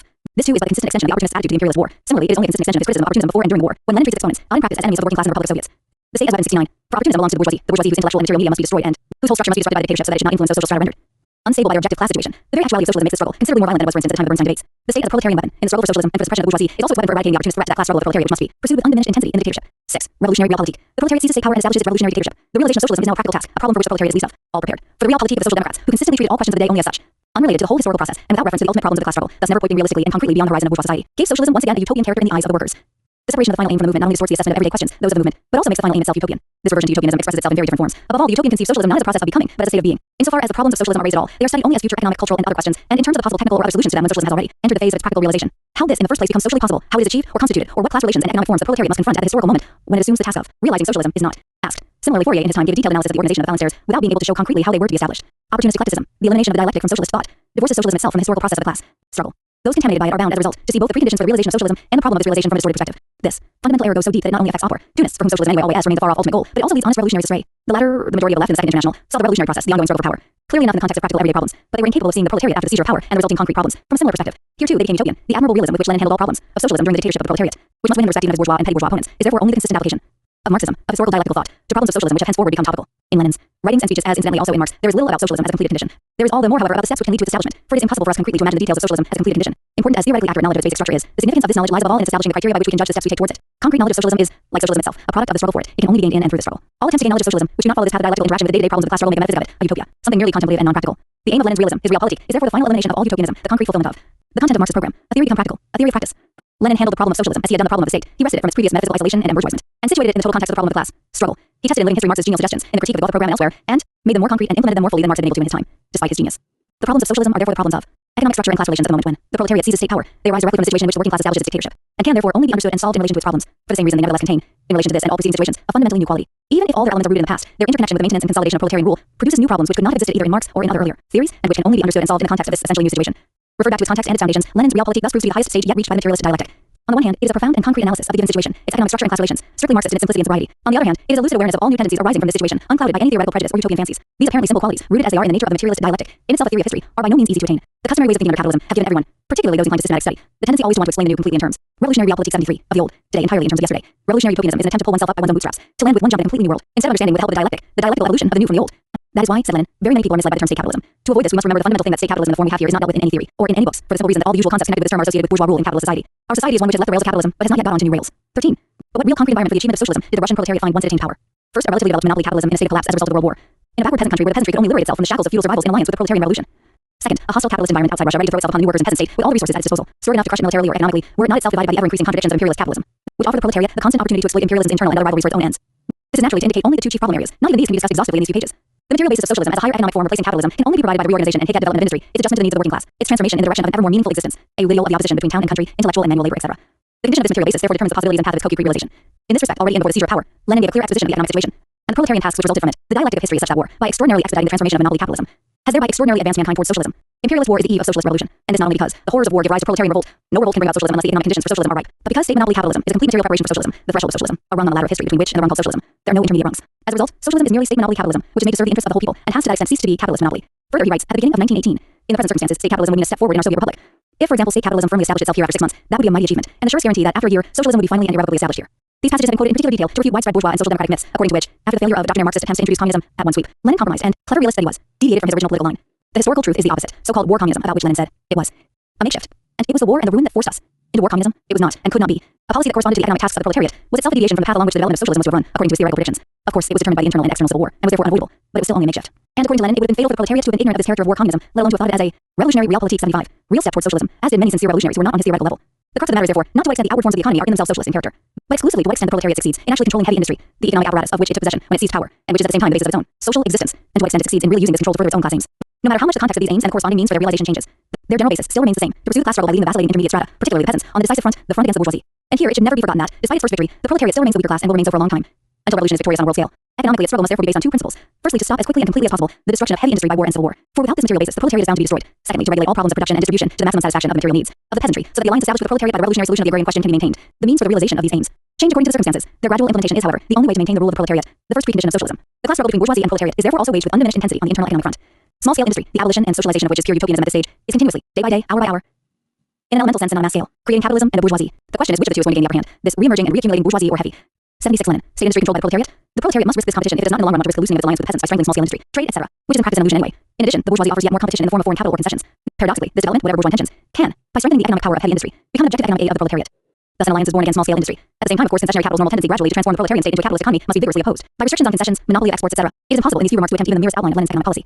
They are intended only as examples to allow the theoretical basis of his political principle to emerge with some degree of clarity. This principle is, in a universe of open and secret enemies and hesitant allies, to maintain the rule of the proletariat at all costs.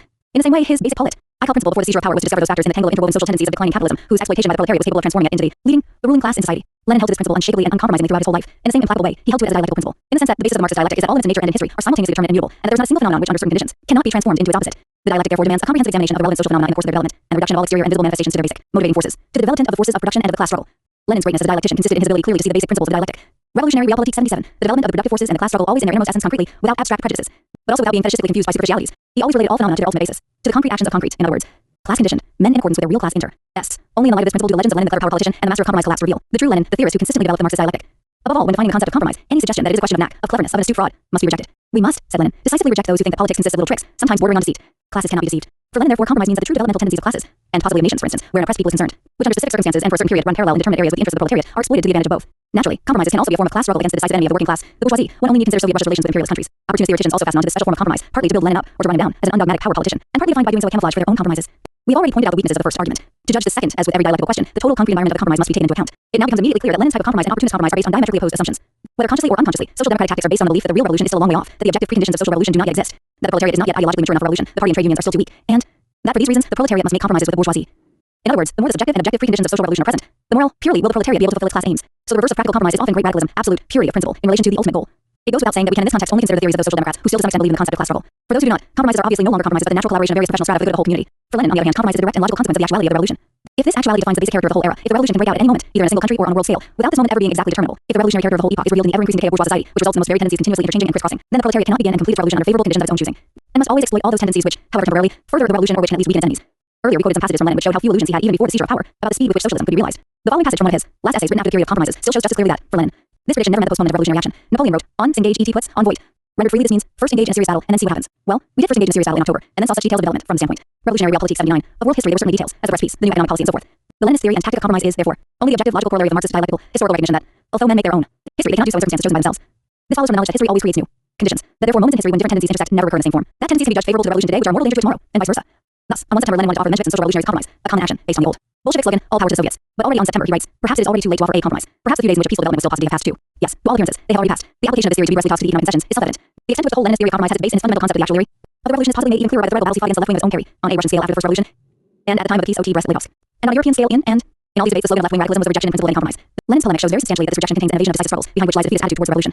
For the genuine revolutionary situation, and according to Lenin, this is the principal LL feature of our age, expresses itself in the fact that there are no areas of the class struggle in which revolutionary or counter-revolutionary possibilities are not present. The genuine revolutionary, the revolutionary who knows that we live in a revolutionary period and who draws the practical conclusions from the knowledge, must therefore always see the total area of socio-historic reality. From this standpoint, and in the interest of the revolution, must rigorously consider all events, big or small, normal or untoward, according and only according to their importance for it. In sometimes referring to left-wing radicalism as left-wing opportunism, Lenin very rightly and profoundly indicated the common historical perspective of these two otherwise mutually antagonistic tendencies, for one of which any compromise is taboo, while for the other represents the principle of realpolitik in opposition to strict adherence to dogmatic principles. He pointed out, in other words, that both were pessimistic regarding the proximity and actuality of the proletarian revolution. By thus rejecting both tendencies from the same principle, Lenin makes it clear that compromise for him and compromise for opportunists are only verbally the same. The word is used by each refers to fundamentally different premises, and therefore covers two fundamentally different concepts. A proper understanding of what Lenin meant by compromise, on what he theoretically founded its tactics, is not only fundamental to a correct understanding of his method, but is also of far-reaching practical importance. For Lenin, compromise is only possible in dialectical interaction with strict adherence, hence to the principles and method of Marxism. It always indicates the next realistic step towards the realization of Marxist theory. Therefore, however sharply this theory and tactic are to be distinguished from rigid adherence to pure principles, they must also be totally separated from all unprincipled schematic realpolitik. In other words, for Lenin, it is not enough for a concrete situation, the specific balance of forces determining a compromise, and the tendency of the necessary element of the proletarian movement guiding its orientation, to be properly recognized and evaluated in its reality. He regards it as an enormous practical danger for the labor movement if such a correct appreciation of the actual facts is not related to a generally correct appreciation of the whole historical process. Thus, while acknowledging the practical attitude of the German communists to the projected workers' government after the crushing of the cap, which so-called loyal opposition to revolutionary realpolitik 81, be correct, he simultaneously censured this tactic most severely on the grounds that it was based on a theoretically false historical perspective, full of democratic illusions.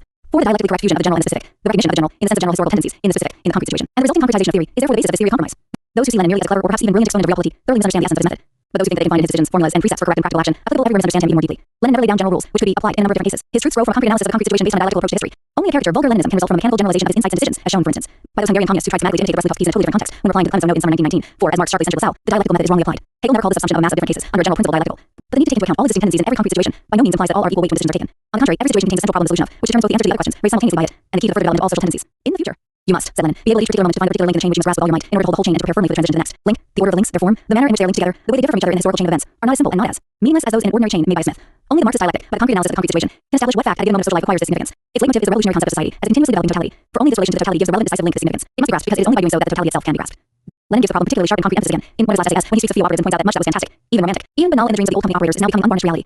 Strictly speaking, he says, there is only one thing we have left to do, and that is to make our people so enlightened that they understand all the advantages of everybody participating in the work of the theopoetics and organize this participation. Only that. There are now no other devices needed to advance socialism. But to achieve this, only, there must be a veritable revolution. The entire people must go through a period of cultural development. It is unfortunately impossible to analyze the whole essay in detail here. Such an analysis, and for that matter, an analysis of any one of Lenin's theoretical insights, would show how the whole is always contained in each link of the chain. That the criterion of true Marxist politics always consists in extracting and concentrating the greatest energy upon those moments in the historical process, which, at any given instance or phase, contain within them this relationship to the present whole and to the question of development central for the future in its practical and tangible totality. Therefore, this energetic seizure of the next decisive link of the chain by no means entails the extraction of its moment from the totality at the expense of the other moments in it. On the contrary, it means that, once related to this central problem, all other moments of the historical process can thereby be correctly understood and solved. The connection of all problems with one another is not loosened by this approach. It is strengthened and made more concrete. Revolutionary Realpolitik 83. Those moments are brought into the open by history, by the objective development of productive forces. But it depends on the proletariat whether and how far it is able to recognize, grasp, and thereby influence their further development. The fundamental and already oft-quoted Marxist axiom that men make their own history acquires an ever-increasing importance in the revolutionary period after the seizure of state power, even if its dialectical counterpart, which stresses that the circumstances are not freely chosen, is an essential part of its truth. This means in practice that the party's role in a revolution, the masterly idea of the early Lenin, is even more important and more decisive in the period of transition to socialism than in the preparatory period. For the greater the proletariat's active influence in determining the course of history, the more faithful, both in the good and the bad sense, its decisions become both for itself and for the whole of mankind. The more important it is to preserve the only compass for these wild and stormy seas, proletarian class consciousness, in its purest form and to help its unique guide in the struggle to achieve even greater clarity. This concept of the proletarian party's active historical role is a fundamental tenet of Lenin's theory, and therefore of his politics, which he tired neither of emphasizing again and again, nor of stressing its importance for practical decisions. Thus, at the 11th Congress of the Russian Communist Party, when attacking the opponents of state capitalism, he said, "State capitalism is capitalism which we shall be able to restrain, and the limits of which we shall be able to fix. This state capitalism is connected with the state, and the state is the workers, the advanced section of the workers, the vanguard. We are the state." and it rests with us to determine what this state capitalism is to be. That is why every turning point in the development of socialism is always simultaneously a critical internal party matter. It is a regrouping of forces, the adjustment of the party organization to new tasks, the influencing of society in the direction dictated by a careful and accurate analysis of the whole historical process from the class standpoint of the proletariat. That is why the party occupies the summit of the hierarchy of the decisive forces in the state which we constitute. Because the revolution can only be victorious on a world scale, because it is only as a world proletariat that the working class can truly become a class. The party itself is incorporated and subordinated as a section within the highest organ of proletarian revolution, the Communist International. The mechanistic rigidity characterizing all opportunists and bourgeois thought will always see insoluble contradictions in such a relationship. It cannot understand how, even after they have returned to capitalism, the Bolsheviks still uphold the old party structure and the undemocratic dictatorship of the party. Nor how the Communist International does not for a moment abandon the world revolution, striving to use every means at its disposal to prepare and organize it, while the Russian worker state simultaneously tries to promote peace with the imperialist powers and the maximum participation of imperialist capitalism in Russia's economic construction. It cannot understand why the party stubbornly preserves its internal cohesion and most energetically pursues its ideological and organizational consolidation. While the economic policy of the Soviet Republic anxiously safeguards from any erosion and alliance with the peasants to which it owes its existence, thus seeming to opportunists increasingly to be a peasant state, sacrificing its proletarian character, etc. The mechanistic rigidity of undialectical thought is incapable of understanding that these contradictions are the objective, essential contradictions of the present period. That the Russian Communist Party's policy, Lenin's policy, is only contradictory insofar as it seeks and finds the dialectically correct solutions to the objective contradictions of its own social existence. Thus, the analysis of Lenin's policy always leads us back to the basic question of dialectical method. His whole life work is a consistent application of the Marxist dialectic to the ever-changing, perpetually new phenomena of an immense period of transition. But because the dialectic is not a finished theory to be applied mechanically to all the phenomena of life, but only exists as theory and through its application, Lenin's practice gives a broader, more complete and theoretically more developed form than it had when he inherited it from Marx and Engels. Revolutionary Realpolitik 85. It is therefore completely justifiable to speak of Leninism as a new phase in the development of the materialist dialectic. Lenin not only reestablished the purity of Marxist doctrine after decades of decline and distortion by vulgar Marxism, but he developed, concretized, and matured the method itself. It is now the task of communists to continue Lenin's footsteps. This can only be fruitful if they attempt to establish the same active relation to him as he had to Marx. The nature and content of this activity are determined by the problems and tasks with which history confronts Marxism. Its success is determined by the degree of proletarian class consciousness in the party which leads the working class.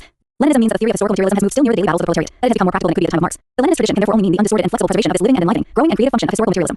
That is why we repeatedly must be studied by communists in the same spirit as he studied Marx. He must be studied in order to learn how to apply the dialectic, to learn how to discover, by concrete analysis of concrete situations, the specific in the general and the general in the specific, to see in the novelty of a situation what connects it with former developments, to observe the perpetually new phenomena constantly produced under the laws of historical development, to detect the part in the whole and the whole in the part, to find in historical necessity the moment of activity and in activity the connection with historical necessity. Leninism represents a hitherto unprecedented degree of concrete, unschematic, unmechanistic, purely practice-oriented thought. To preserve this is the task of the Leninist. But in the historical process, only what develops in living fashion can be preserved. Such a preservation of the Leninist tradition is today the noblest duty of all serious believers in dialectic as a weapon in the class. Struggle of the proletariat. Postscript 1967. This small book was set down immediately after Lenin's death, without any special preparation, to satisfy the spontaneous need to establish theoretically what then seemed to me essential, the spiritual center of Lenin's personality. Hence the subtitle, A Study on the Unity of His Thought. It indicates that my concern was not to reproduce its objective theoretical size stem, but rather to give an account of the objective and subjective forces that made the systemization and its embodiment in Lenin's person and actions possible. There was no question of even attempting to analyze the full breadth of this dynamic unity in his life and work. The relatively great contemporary interest in such writings is above all a sign of the times. Since the emergence of the Marxist critique of the Stalin era, there has also been renewed interest in the oppositional tendencies of the 20s. This is understandable, if from a theoretical and objective standpoint, very much exaggerated.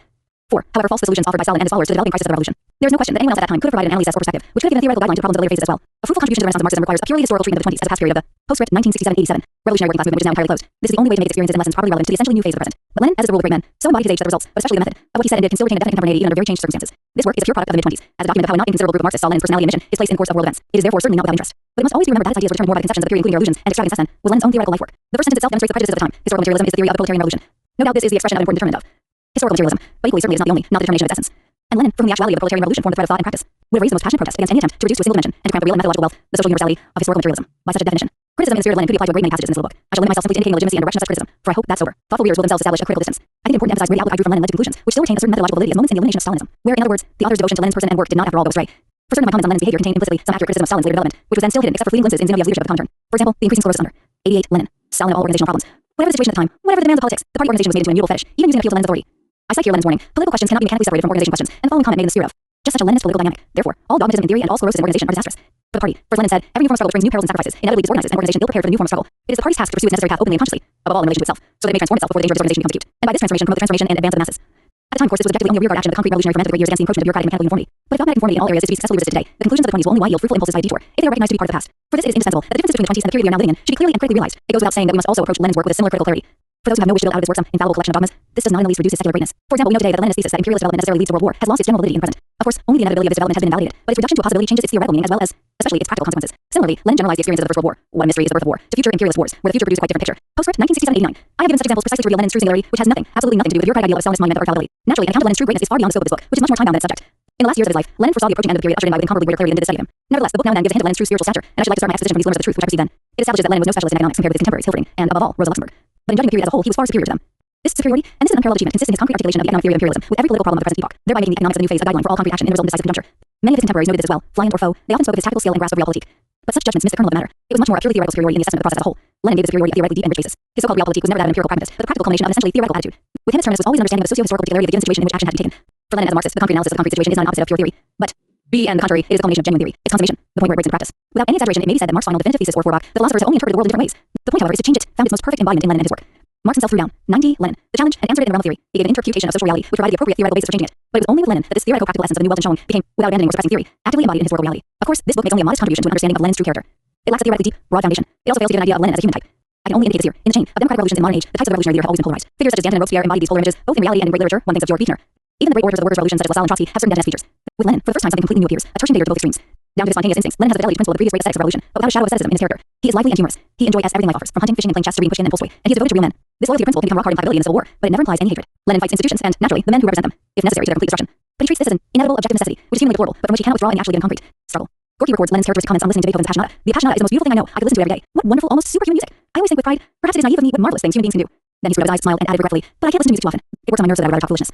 Postscript 1967-91, and stroke the heads of people who live in this filthy hell and can still create such beauty. But now is not the time to stroke heads. You might get your hand bitten off. We must hit people mercilessly on the head, even when we are ideally against any violence between men.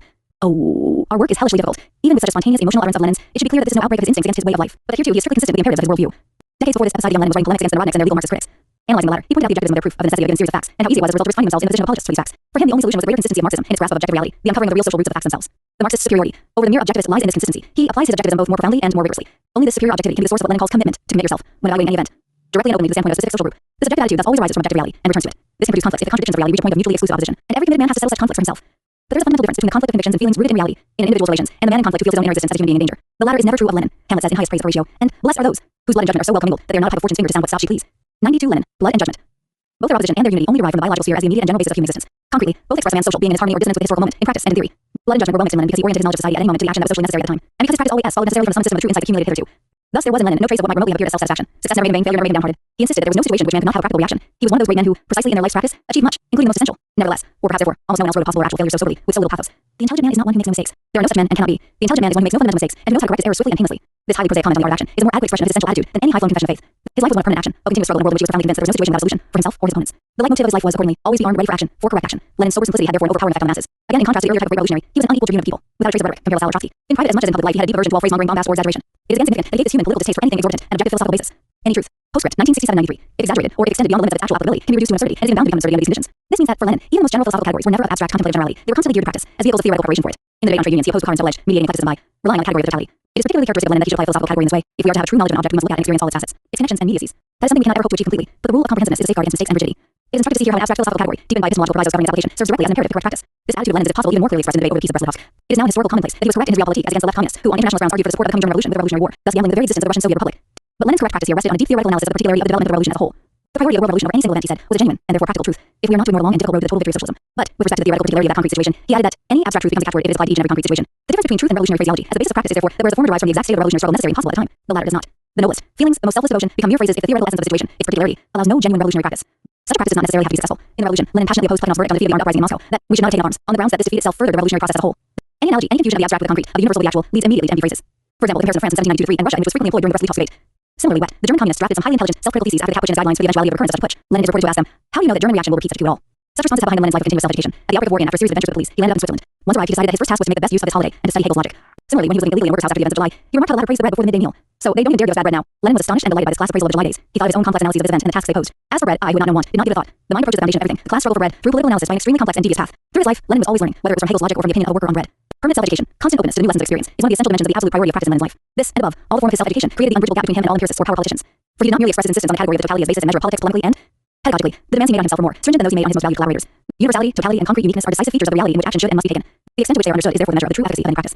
Of course, history may produce situations which contradict previously recognized theories. There may even be situations which make it impossible to act according to principles which are true and known to be true. For example, before October 1917, Lenin correctly predicted that given the economic back, wardness of Russia transitional forms such as what later became the AP would be indispensable. But the Civil War and intervention forced so-called war communism on the Soviets, Lenin gave way to this factual necessity, but without giving up his theoretical conviction. He carried out as efficiently as possible all the dictates of war communism the situation demanded, without, unlike most of his contemporaries, ever for a moment regarding war communism as a genuine transitional form of socialism, and was absolutely determined to return to the theoretically correct line of the NEP as soon as the civil war intervention came to an end. In both cases, he was neither an empiricist nor a dogmatist, but rather a theoretician of practice, a practitioner of theory. Just as what is to be done is a symbolic title for his whole literary activity. So the theoretical basis of his work is a preliminary thesis of his whole world outlook. He established that the spontaneous class struggle of the strike, even if properly organized, only produces the germs of class consciousness in the proletariat. The workers still lack knowledge of the irreconcilable opposition of their interests to the whole present political and social regime. Once again, it is the totality which correctly points the way to the class consciousness directed towards revolutionary practice. Without orientation towards totality, there can be no historically true practice. But knowledge of the totality is never spontaneous. It must always be brought into activity from the outside, that is, theoretically. The predominance of practice is therefore only realizable on the basis of a theory which aims to be all-embracing. But, as Lenin well knew, the totality of being as it unfolds objectively is infinite, and therefore can never be adequately grasped. A vicious circle seems to develop between the infinity of knowledge and the ever-present dictates of correct, immediate action. But this abstract theoretical insolubility can, like the Gordian knot, be cut through practically.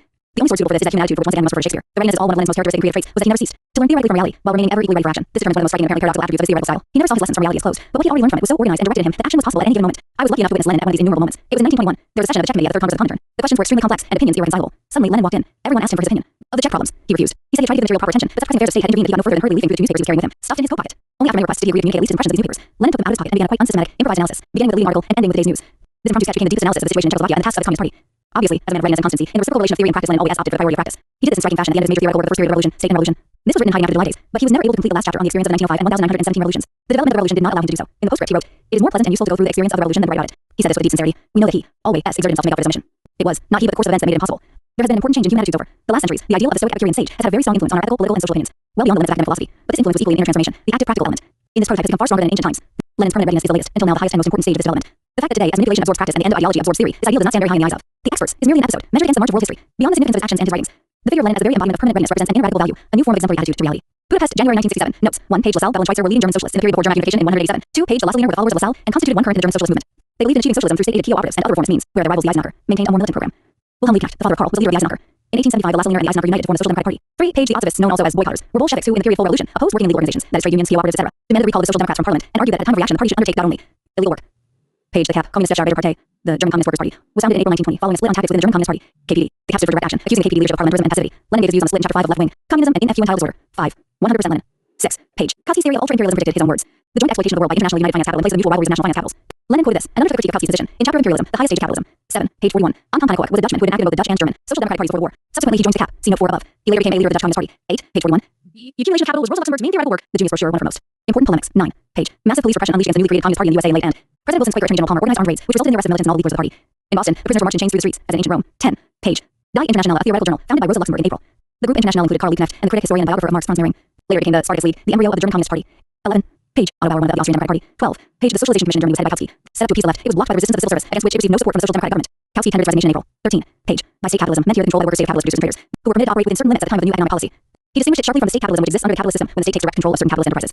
14. Page 81. Following the CAP putsch, the attempted military coup carried out by the Freikorps and other troops in Germany, which was defeated after 4 days by general strike, the trade union leader Karl Ligian proposed an all-party workers' government of trade unionists. The German Communist Party agreed to conduct only a propaganda, in other words, a loyal and non-revolutionary opposition to such a government, which in fact never came into being. Notes 101. 15. An ultimatum of the Clemenceau note was sent to Bellacum from Versailles, demanding the withdrawal of Hungarian troops from Slovakia, occupied by the Hungarian Red Army after its successful counter-offensive against interventionist forces, in exchange for the withdrawal of Romanian forces in the east of Hungary. Against opposition to his left, Bellacum accepted the note and the Hungarian Red Army withdrew. The Romanian forces stayed put and were subsequently employed to crush the Hungarian Soviet Republic. Georg Lukacs, Lenin, a study on the unity of his thought. First published by Berlin,